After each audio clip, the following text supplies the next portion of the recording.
573%. That's how much our last trade discussed on the Financial Traders Hub generated in the space of only 1 month. No, we're not talking about trading crypto, we're talking about trading stock options and doing it correctly.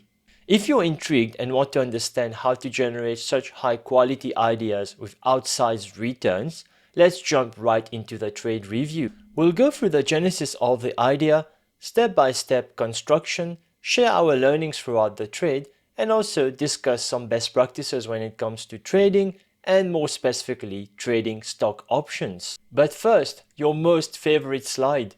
Do read the disclaimer. Nothing in this video is financial advice. Let's review a trade that we discussed in our previous video. Tronox Holdings, ticker name Trox.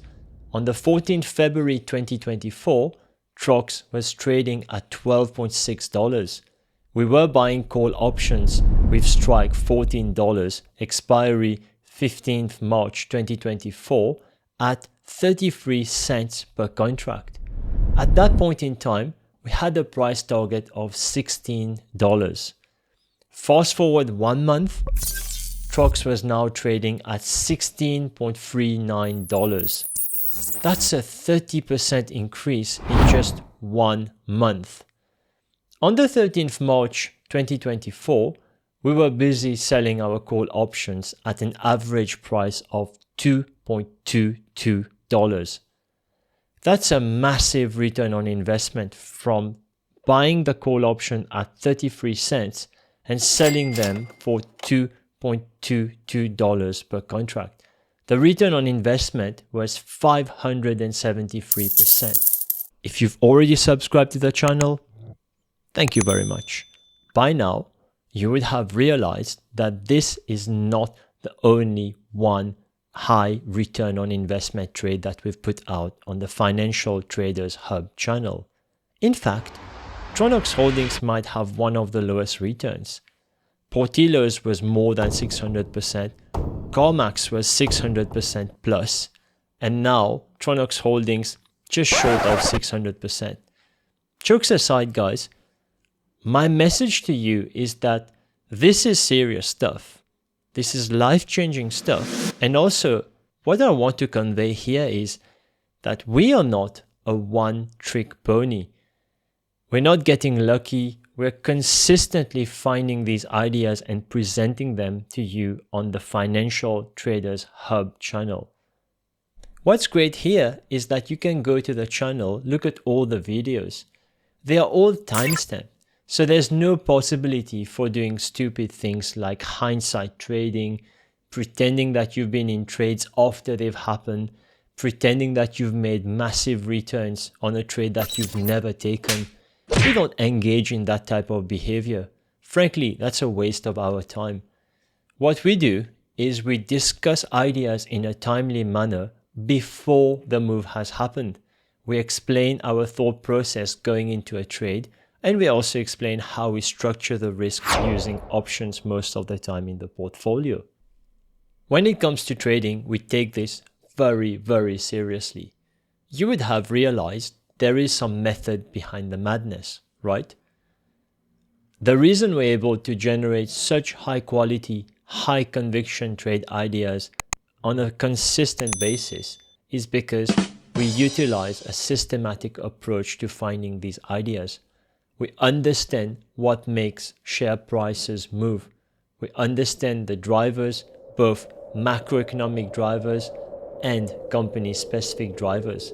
And you would have seen in all the videos that we've put out, we go quite in depth in terms of the fundamental analysis of the industry and of the company at the same time. Because we understand that these are the actual factors that make the share price move. Many of my subscribers have reached out asking, how do I find these ideas? Where do I look for them? How do I time these ideas? How do I know that they're about to move? Well, frankly, that's the job of a trader, especially if you're going to be trading options.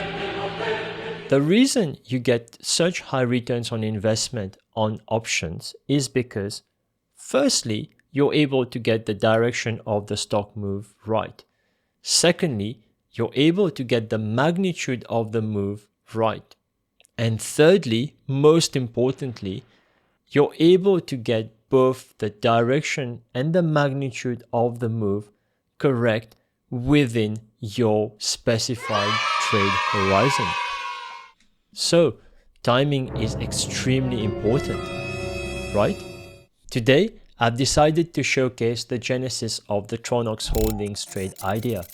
This will give you a very good understanding of what led me to the company, what exactly was I looking to put into the portfolio, what are the factors that I was looking into, and eventually you'll get a very good understanding of how everything falls into place. It all started with me looking for a turnaround story to put into the portfolio.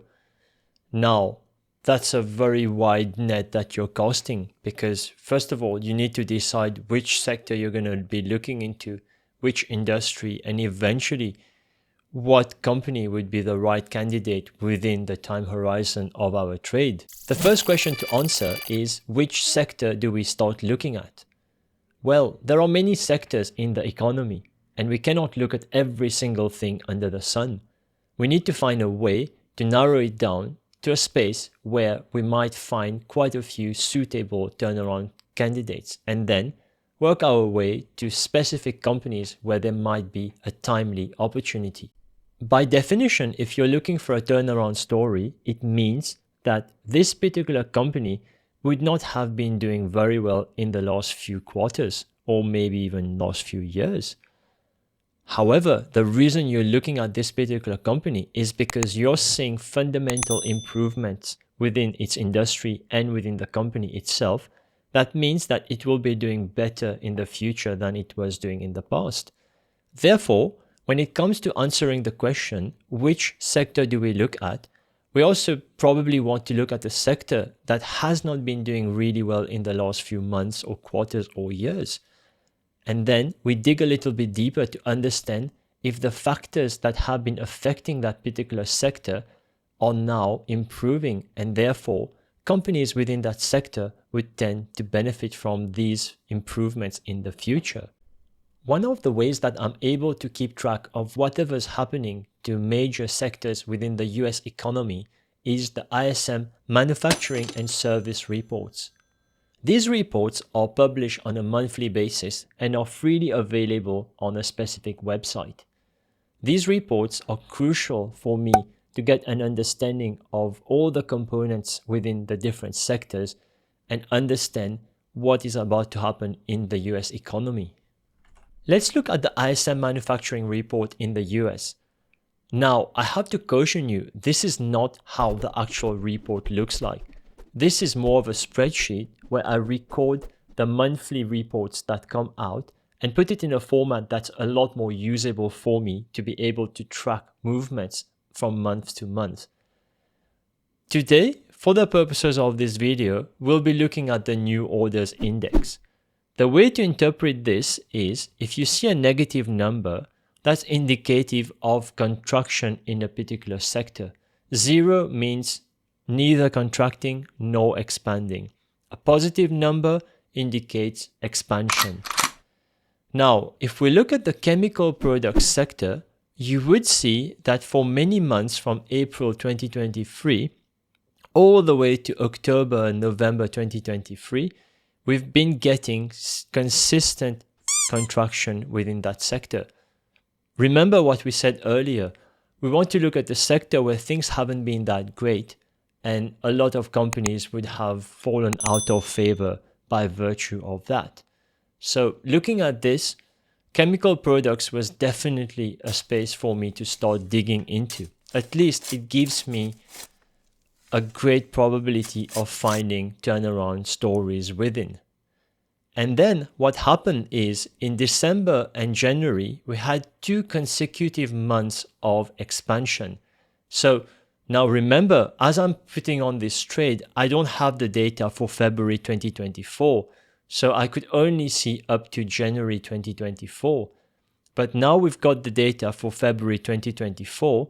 and we see that it's 3 consecutive months of expansion within the chemicals product sector. This is great for us.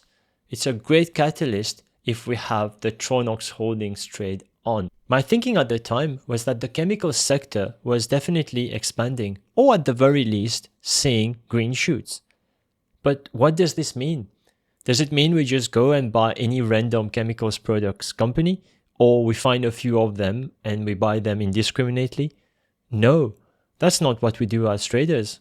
Traders look for actionable catalysts that are likely to unfold within the trade horizon, because we're always looking for outliers within that particular sector that will be able to give us a superior performance. Side by side, we were also seeing an increase in manufacturing activities within the US. So we have a broader, healthy manufacturing environment in the US. As my search continued, I eventually found Tronox Holdings and Kronos Worldwide as 2 potential candidates for turnaround stories. I looked at Kronos Worldwide, but there were a few reasons why I didn't really like it. It had some credit refinancing issues going on at the time. So my thinking was, turnaround stories are already high risk situations. Why would I want to go and have a view on how the whole credit situation will go? It's probably not an additional risk that I want to take at this point in time. Therefore, I started looking at Tronox Holdings, and I was pretty satisfied with it as a long idea.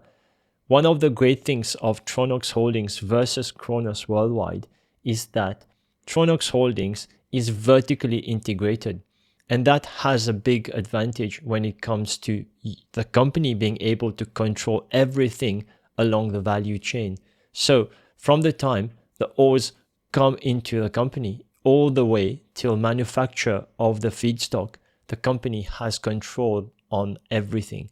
And this is a great thing to have when it comes to turnaround stories, because the company will have a lot of levers to pull if it needs to do cost cutting, if it needs to improve efficiency in any part of the value chain. We discussed in great depth the blueprint for finding and playing turnaround stories. More specifically, we looked at the anatomy of turnaround stories in a lot of detail. We illustrated the different stages that a company might find itself along its life cycle. And within each of these stages, we also illustrated the different factors, events, management actions, and everything else that might help us to understand where a company is at in its current life cycle. So, if we use this anatomy of a turnaround story, and at the time of me looking at Tronox Holdings, that allowed me to understand exactly where Tronox Holdings was in its life cycle. This gave me very high conviction that we were definitely in the early innings of a turnaround story. Just the right thing for a trader to find and play, because these situations can generate very high returns on investment. The investment community catches on to the story, starts buying the stock, and causes the share price to go up quite significantly. As a matter of fact, Tronox Holding was trading at $17.11 today. That's a long shot from $12.6 a few weeks ago. This, my friend, is exactly why you need to look at turnaround stories. They are very powerful and can be the generator of very, very significant returns, as we've seen at the start of the video. You've heard me many times saying you need to set yourself up for success. And this is why I'm spending so much time trying to explain the concept of turnaround stories. We've seen how powerful they are, but we also know that they are hard to find, they are difficult to play, and there's a lot of uncertainty around them. So, hopefully, now that you're equipped with the blueprint for turnaround stories, and you're able to map out where companies are at in their life cycle, That should significantly improve your odds of being able to find these turnaround stories and eventually play them many, many times over your lifetime to generate significant returns on your investment. Having said that, let me share the recipe for success for turnaround stories. The number one thing is independent thinking. In turnaround stories, in financial markets, and more generally in all areas of life, independent thinking will take you a long way. Original thinking is the linchpin for success everywhere. Please write it down. If there's anything that you take away from this video, let it be this. Without independent thinking, you'll never stand the chance of seeking the truth and to be able to position yourself ahead of great things happening. Again, when we come back to setting yourself for success, without independent thinking, you stand a very little chance.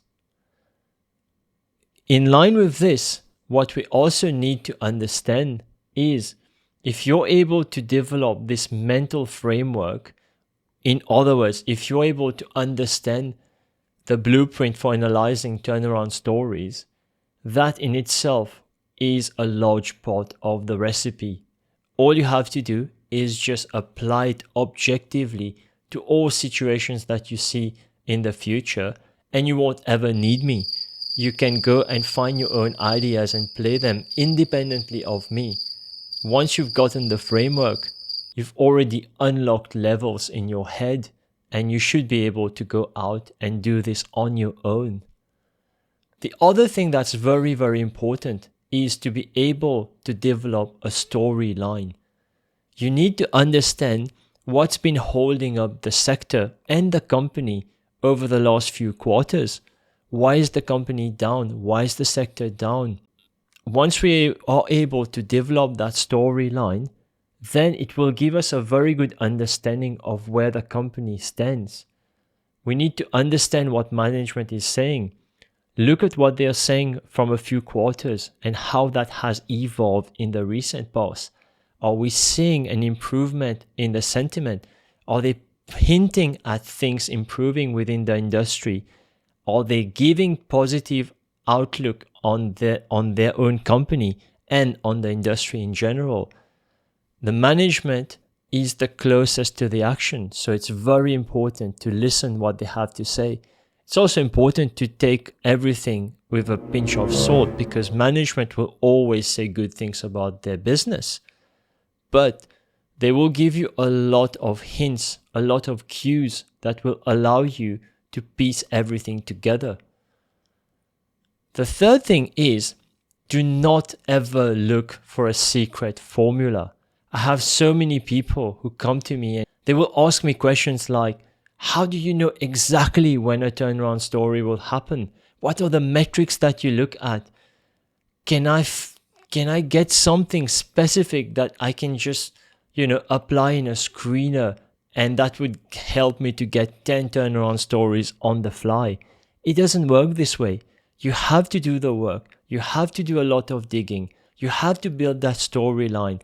And that happens at an industry or many times at a company level. So without you digging, doing the research on your own, you stand no chance in finding these ideas consistently and playing them with a high level of conviction.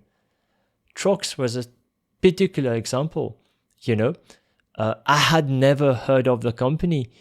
Maybe the first time I heard of it was probably first week of February. And then I started looking into it. Within a couple of hours, I realized this has a very good chance of being a turnaround story. So many people ask me, oh, you probably know this company from like years of having looked at it. Not at all. Not at all. So the reason I mention this is not to brag. Not at all. The reason I'm mentioning this is for you to understand that the barrier to looking at these companies and playing them is not as high as you might think they are. That's a limiting belief. You might think that you stand no chance in these sectors which are very specialist in nature. But that's not true. If you have a sound mind and are able to develop your own mental framework, you'll be very surprised. There's a lot of things that you'd be able to apply this framework to and generate successful ideas. The last thing that we also need is a healthy news flow. So as we are putting on the trade, we know the trade horizon. We need to make sure that within that trade horizon, there are actionable catalysts. This could be earnings, this could be competitors' earnings, industry conferences, maybe other industry events that could happen during that trade window. But most importantly, we need news flow. We cannot have companies that have nothing to say for the next month and we put a trade expecting to have significant returns, because the likelihood of it moving is very low, because no one would really know that the company is improving on a fundamental basis. Management needs to communicate to shareholders, and it's only then that this information will trickle through and the investment community will pick on it.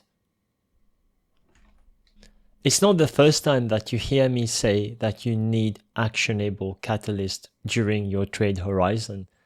Let's take a look at Trox and see how the catalysts have played out. Now, from my previous video, we had outlined all the potential catalysts that we saw at that point in time. Now what I'm going to do is I'm just going to show you how the catalyst actually played out and just understand if what we were thinking actually happened and if we were right on the whole thing. Going into earnings, we were expecting to get a good quarter and on that basis to get analyst upgrades. We finally received one who upgraded the price target to 19, so that's great news for the stock. Another big catalyst was the competitor Tronox Worldwide, which I mentioned briefly earlier, which was reporting on the 6th March 2024. Just as a reminder, we had the trade on from 14th February all the way to 15th of March. So 6th March 2024 was right in the middle of the trade horizon.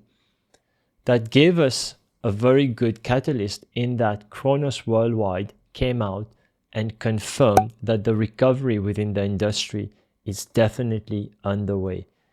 If you look at the price chart for Tronox Holdings, on the 6th March 2024, that's when it started to make the second leg higher. Also, we were expecting a broader recovery among cyclical companies. We saw in the ISM report within the chemicals product sector that for the third month consecutively in February, the chemicals product sector was in expansion territory. This was of a great help for companies in the chemicals product sector, which at the same time was also experiencing some strength from being cyclical companies. So you're asking, where do we go from here? I believe sales volume recovery of titanium dioxide across the industry is a great sign. Generally, in commodities markets, sales volume recover first, inventory levels keep correcting, and eventually this triggers price recovery as well. I firmly believe the market has understood this relationship and the market is looking ahead, maybe 6 to 12 months from here. The market has understood that sales recovery going in the right direction means that price recovery is only a few quarters away. This is exactly what management is also thinking. At the same time, I think Tronox Holdings is still a great long to have in your portfolio. As a matter of fact, yesterday I started buying Tronox Holdings again. I'm not going to talk too much about that, but that's my view on the company. During the downturn, what's happened is Tronox Holdings has been reducing cost, improving efficiencies a lot across its operation.